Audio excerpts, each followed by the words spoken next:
guys, it's Carter, and in today's video we are going to be talking about how to invest $100 into the stock market. So I hope you guys all enjoyed the video. If you guys get anything in value out of it, hit that like button, subscribe. If you have any questions, let me know down in the comments. So let's jump into it. Come on.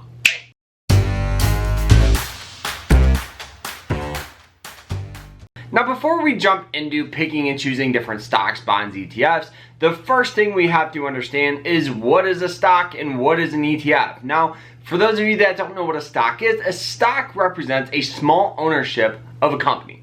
So if you buy one share of Coca-Cola, you are a very, very small owner of the company, which is actually really crazy to think about. For under $100, you could own one of the most popular companies in the United States. Now, the beauty of investing in stocks is as the company becomes more valuable and brings in more money, the share price will go up. And as the share price goes up, your stock value that maybe you bought for $20 could be now worth $30. But on the flip side, if that company starts losing money, the stock price that was once $20 could now be $10. So there is heavy risk investing with stocks. Now, an ETF is a little different. Pretty much what an ETF is it's a pool of several different companies together. The most popular ones are like SPY, which is over 500 companies into one ETF. The beauty of investing into ETFs is one, they're very affordable to do so, under 0.4%, which is virtually nothing. The second reason is because it's diversified.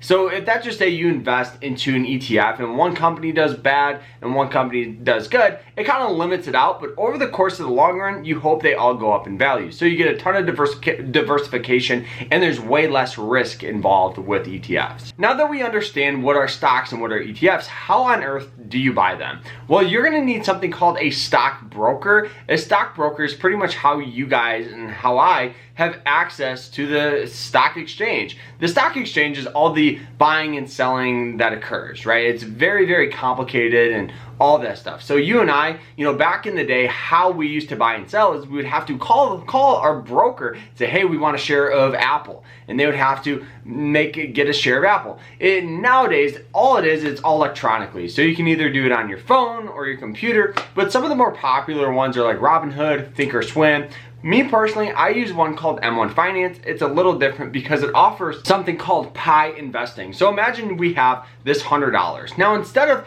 taking this $100 and investing it into maybe one share of Apple or Coca-Cola or whatever, what this does is it diversifies your money. So maybe you want to put 25% of your money in Apple, the other 25% in Coca-Cola, and then the other 25% in the S&P 500, and you can do that diversified a lot easier. So you're like making smaller ETFs with your portfolio, which is actually really cool. Not to mention it's all fee-free, commission-free, and all that stuff. And they do have several different account types like IRAs, which are retirement accounts, traditional IRA, another retirement account, but I use the standard broker's account and an IRA account. Now, before we jump into my picks for, investing, what is your goal, right? This is the most common thing you have to understand, because if you're investing this $100 and your goal is to make another $100 next week, your portfolio is going to look way different than somebody that's trying to build more of a long-term wealth. So I always think you have to understand what your goals are before you start picking and choosing different stocks. So me personally, I'm going to be showing you guys my best investment strategy for $100 for long-term wealth. So the very first pick, going in 40% of your money, so about $40, I would recommend investing in the S&P 500, ticker symbol SPY. Now, the reason why I choose the S&P 500 is because it's been around for ages. It's an index. It's a staple index for retirement. The beauty of it is through all the ups and all the downs, over the course of the past 90 years, it's had an average annual return rate of 9.8%. So this is something you're never going to have to worry about. It's something that's going to build wealth and compound on itself.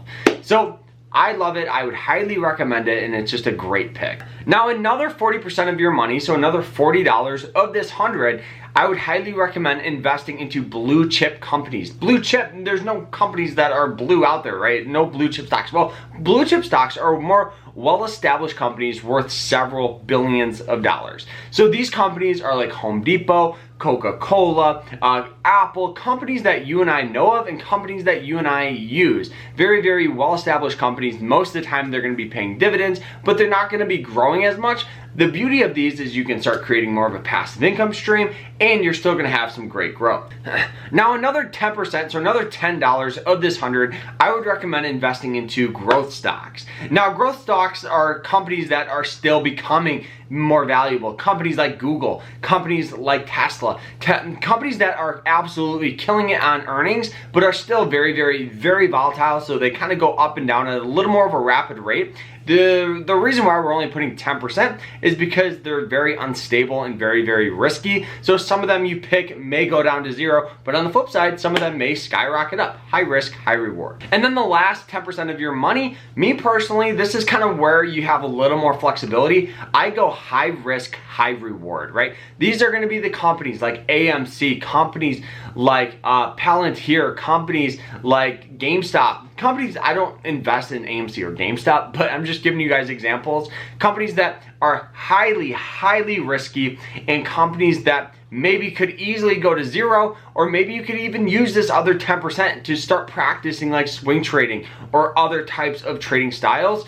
The reason why is because I personally love to just kind of mess around with about 10% of my money and try to beat the market. I always find it's fun as long as I have a base of other blue chip stocks, other investments in the S&P 500. I always give myself 10% to just kind of let it go wild. And I know I'm young, so I'm not going to be as worried about it as somebody that's maybe 50 or 60 years old, where retirement, is very, very soon. I have a lot more time than a lot of people, but I think the biggest thing is if you're watching this video and you don't know what to do, open up a broker's account, open up a M1 Finance account, and just start the process, right? Start the process of investing. Put $1 in, put $2 in. The beauty of it is looking back 20, 30 years from now, all this money that you have, whether it's $5 a week, $5 a month, will start compounding on itself. Look at what $5 a week does for 40 years. It's crazy. So you just have to have that long-term mindset, guys, and you guys will be successful. So I hope you guys all enjoyed the video. If you guys did, hit that like button, subscribe. We'll see you guys later. Remember to stay happy, stay positive, and I hope you guys have a great rest of your day. Take care.